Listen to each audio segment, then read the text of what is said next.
Welcome to it, ladies and gentlemen. My name is Setsego Dihutso, the one and only sports podcaster that gives you insights into the game. Kasi flavor, we chop it up. This goes beyond the game. This is Kasi flair, this is drip, this is what's happening. The game is so vast. People want to know what's happening on the streets. You guys watch the game on television, we live it. And that's exactly what I'm going to bring to you guys today. So welcome to it. It's On the Ball with Steezy, nothing but entertainment. So let me take you through it. This show is not going to be your regular show. We're going to deep dive. I want you guys to like, share, subscribe this content, get engaged in the conversation. But we want to start off today's show with something quite interesting. And the reason why I want to touch on this is because everybody's deliberating on it. AFCON. What's AFCON? Babona, okay, Hugo Bruce Matala, as we now call him. You know, we know that Ke Matala, the flaky hair, has not selected again Lorch. And I know that it's been a contentious topic amongst football pundits and a whole lot of people in the game. But the reason why Lorch is not in that squad, they need to look a little bit deeper. It's got nothing to do with performance, and now we can see it because there is something that is there. What has he done? I know some of my colleagues here in studio highlighted it, but I want you guys to really think about it. It is not about the performance. It is something that he's done off the field that might have made Hugo Bruce get upset. But anyway, let's move on from that because I know a whole lot of journalists will cover the Bafana Bafana AFCON squad and who should be there and who shouldn't, you know. But what's important, I think, right now in this moment, have you guys seen a player called Mukoko, right? This guy plays for Saint Lupopo in the DRC. He came to prominence in our shores. The reason why this guy is so prominent is because our fans, and when I say our fans, I mean the Kaizer Chiefs fans, of course, we have given this guy so much of a platform that this guy has now run riot across social media. He came in with his red hair. For me, I think a little bit unjust because he was just a guy with passion. You know, that's what I saw. I saw a guy with passion taunting the Orlando Pirates supporters and, you know, coming in with that, you know. But Ntanga today, he's now almost seen as a celebrity in South African football. But for the right reasons or for the wrong reasons is what I want to touch on. This past weekend, he was at the Mamelodi Sundowns game. Of course, CAF has banned him, so he's got a 2 or 3 match suspension, sitting up in the fans. Mamelodi Sundowns up against Saint Limpopo. The victory was for Mamelodi Sundowns. As soon as this guy walked out of the stadium, the fans were waiting to take pictures with him. I would say celebrity. That's just the way I see it. He is a celebrity now. But you know what's very important is the fact that the football society, the football fabric of our fans can literally break you or make you. So when I look at this guy, I see a guy who's literally got a fan-fair debate around him. The Kaizer Chiefs supporters have obviously hyped him up. That says a lot about the Kaizer Chiefs supporters because, you know, they are the biggest supported team in the country. And they make a lot of noise. You see it with the Bafana Bafana exclusion of their players. You see it when it happens when we win the Nedbank Cup. There's a lot of things that go driving the force of the energy of the Kaizer Chiefs supporters. So he has now become a little celebrity, right? So they need to be very, very careful. And this is what I just want to throw out there, Bafet. Be very careful when you guys criticize players. Be very critical when you guys, you know, break players down because your voices on social media are very, very powerful, Mbafetu. So let's build our players. Let's support our players. And I'm talking across the board. Now we need to unite. Bafana Bafana is going to AFCON. We do not need this division between Orlando Pirates supporters, Kaizer Chiefs, and Mamelodi Sundowns. We are Bafana Bafana. We need one team that's going to represent us, and Umatala is the one who's trusted with that duty. But yeah, let's move on as well, guys. You know, we need to understand that because this is a magazine show, it's something very relaxed. You guys can tell me what topics you want me to cover in the show. There's a lot of things that I think that we can work on, and there's a lot of things that I want to build with you. Because, yeah, this is the first one. You know, we're here, we're sitting, we're having a great time. Look behind me, beautiful jerseys, whether Real Madrid, Atletico Madrid, it doesn't matter. We're just here to have a really, really good time. So another topic that I want to tap onto is this exactly. When I'm talking about drip, I'm talking about Kaizer Chiefs, I'm talking about whatever you see behind me, drip, drip, drip, drip. Football drip is very essential. We already know that football players, Kabobo and Nanje, they love looking good because physically the structure is proper. So when they get onto the field, a lot of them now know that the cameras are on them. They know that guys like Vino Snap are there taking pictures of them. Their pictures go viral, right? So it's important for our players to look good. And we already know that we're waiting for Adidas to launch the Bafana Bafana kit. Let's talk about it. Bafana Bafana has had Nike, Puma, and Adidas, which have all dropped them. And then La Coque Sportif, which is our current technical partner, is currently taking us to the AFCON. But going to the World Cup, now that the lights and the cameras and the action is going to be all over Bafana Bafana, it's like a baddie. The baddies are back. The baddies are back. Le Coq Sportif, you held us down. You were the commercial hero. You're the commercial story for Bafana Bafana. You were there when nobody wanted us. But now the lights are back. We're going to the big time. And all the baddies want to play with Bafana Bafana. And Adidas, you know what? You are the highest bidder this time. We take you on. But more importantly, you know what makes it really important with this Adidas kit deal, guys? It is not about the fact that Adidas is throwing more money. Yes, it's important for Safa to make their money. But it's also about the fact that we need the players not only to have on-field apparel, they need to have apparel for the goalkeepers, they need to have apparel for the staff and the technical team. Something very simple. We would see that Bafana Bafana players would be rocking up to games, to training in all kinds of stuff. The slippers are Mr. Price. You don't understand what's going on. Or the Crocs. That's not professional. We need to look professional. We're a serious nation. We need to be taken serious. And Adidas will cover all those things for us, right? So it's important so that when the guys are going to press conferences, they look a specific way. When guys are at training, they look a specific way.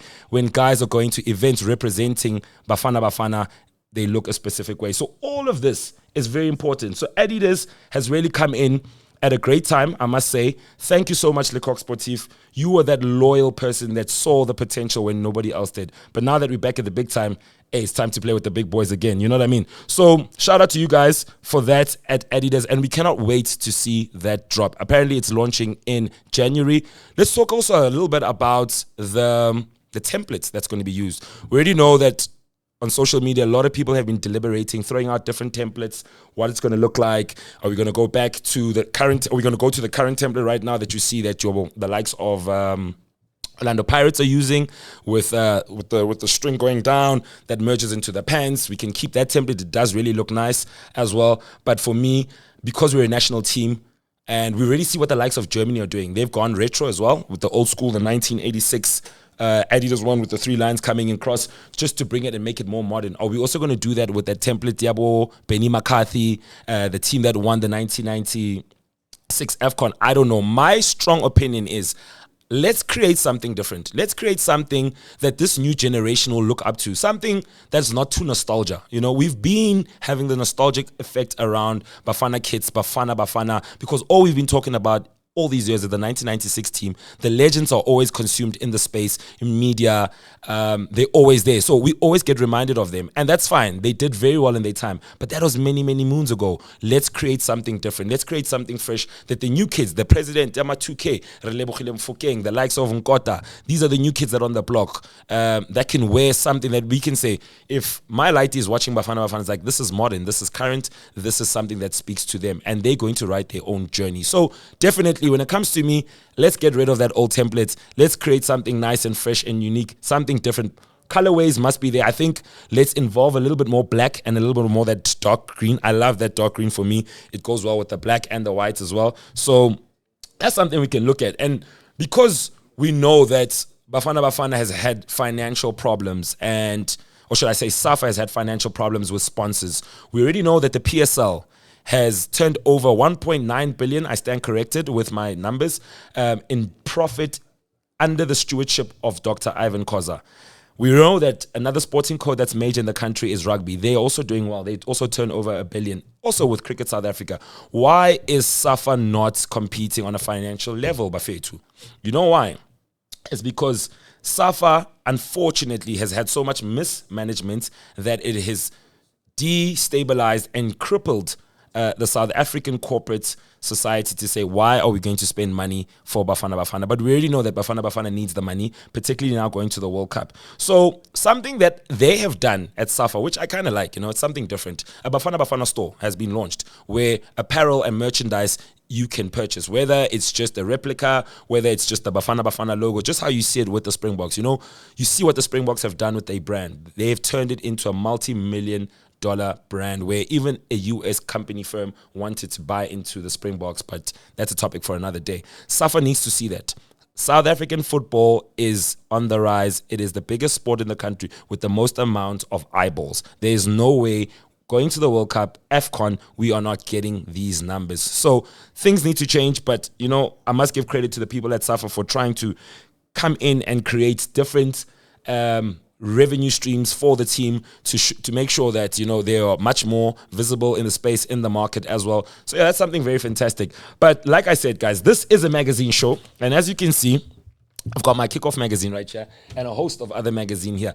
I've always been a lover of sports. I've always been a lover of the game and the stories that we need to tell around the game, whether through fashion, food. Oh, talk about food, right? That's another thing that I like talking about.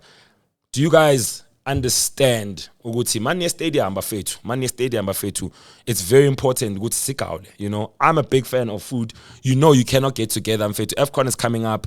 We're going to be watching games and nogal in December. So braais, fan parks are going to be all over the country. We need to understand something. This section that I want to talk about now, the taste of the game. What is the taste of the game? How does the game taste at the stadium? Is it just labo mama labo batengisa makota or bayenza amabhero voshol? Siyazi ukuthi amabhero voshol they fly, because I mean, as a person who goes out a lot and attends a lot of events, even in Kasi, you know, when people leave certain establishments go Kasi, the first thing that they do, labo mama labo batengisa amabhero voshol, they are absolutely killing it. You know why? Because when people are enjoying themselves, drinking, having fun, the only thing that they want is that street boerewors roll. So already we know the taste of the game is definitely a boerewors roll, maybe outside the stadium, maybe inside, right? Also, the ladies that have got vendor stores inside the stadiums, I know a lot of them sell the pap and the steak, but hey, that can get a little bit heavy because, you know, now you got to be carrying. Everything needs to be practical. Go stadium, you know. Kulman fans, bangena, they push you, pagania, everyone's getting excited. You know, practicality is everything in the stadium. So, you know, I think in the stadium, something very handheld, something very nice. I've even got an idea. How about we come up with something called the Bafana Burger? The Bafana Burger, right? Very simple. Wrap it up. We don't need for anything. The Bafana Burger, stack it with chips, stack it with whatever steak, chicken, whatever, and it's something very fulfilling. And then that's what we call it. So like when we're having games, AFCON, or wherever we are, let's start pushing the Bafana Burger buffet.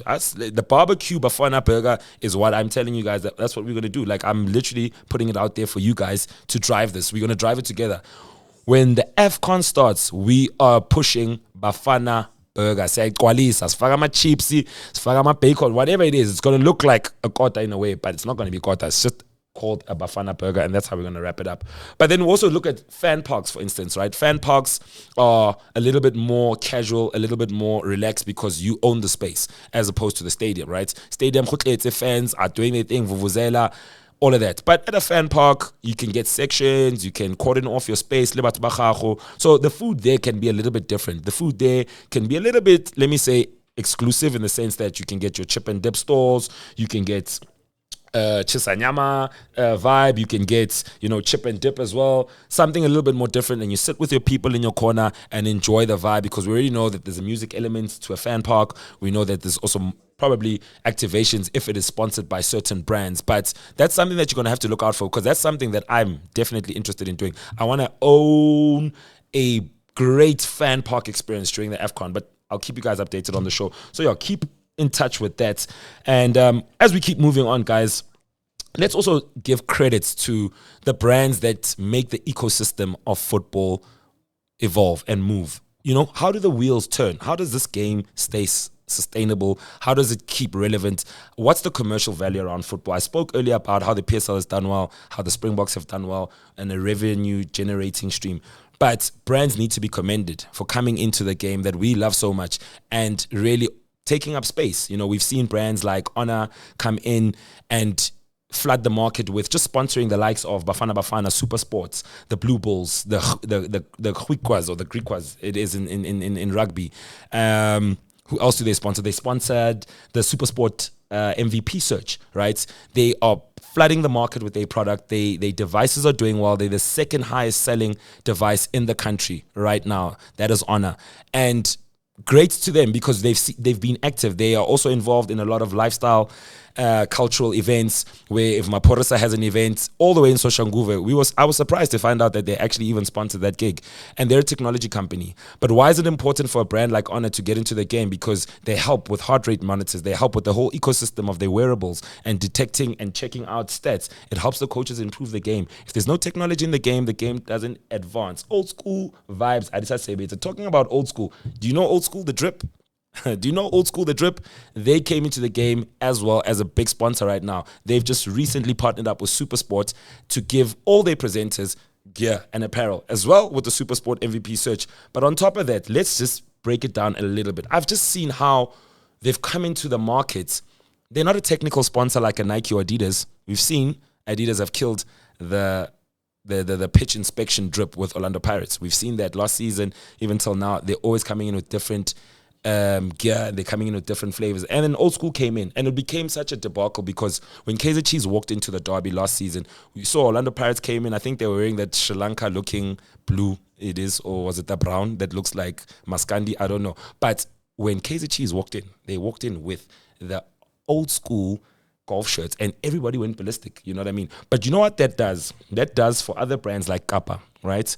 Kappa is the technical sponsor. They're supposed to give the club all the apparel, whether it's for pitch inspection, whether it's for events, and they don't do that. And then it became a big debacle that how does Kaizer Chiefs give them the right when the biggest game of the season, where all the eyeballs are, when everyone is watching that game, they get the main stake. They get the main stage. It is crazy. It is crazy that happened, and that created a brand debate. And this is what I'm talking about when I say the brands are really fighting to gravitate towards football, right? We've seen it even with the French national team. When the French national team comes up for a call-ups, you know what happens? They literally roll out the red carpet for them when they're getting to camp. We've seen the likes of Kylian Mbappe. We've seen the likes of Koundé. We've seen the likes of Lilian Thuram walking up, not Lilian Thuram, sorry, it's Marcus Thuram walking out of the VW cars, and it almost looks like it's a runway for the players to market their clothing. They all have their own personal style and design, and that's what football is all about, guys. Understand that this show is about that. We're finding it out. We're figuring it out as we go, and this is why I need you guys to help me elevate the show and take it to the next level. But also, when we're still talking about brands, right, because I know sometimes I can deviate, Suzuki is another brand. I think this year, besides the big boys, Suzuki has done extremely well. They've come in, sponsored the likes of Orlando Pirates. They've gotten behind the Varsity Cup, Varsity Sports. I know that they're also sponsoring Cricket South Africa. So they have done really well. Suzuki also, for me, up there, brand of the year for sure in terms of visibility, in terms of investing in sports, developing bridges between their customers and the sporting fraternity. A brand that I need to mention as well is also big boys like Vodacom, Hollywood Bets, Castle, Coke, Toyota, and obviously a cuckload of the betting guys. They've done really, really well. And we've come to the end of the year. The season still continue. A lot still has to happen, but this is where we end off with the show today. The first episode of On the Ball with Steezy magazine show, brought to you by Omni and On the Ball. So yeah, guys, do like, subscribe, follow, share the content. Let's get the conversation going. I'm happy. If you guys are happy, next week ngizobona AFCON yethu. Mina, that's what I say. Can't wait for the drop. One love to everybody. Shout out, Bafethu. And out.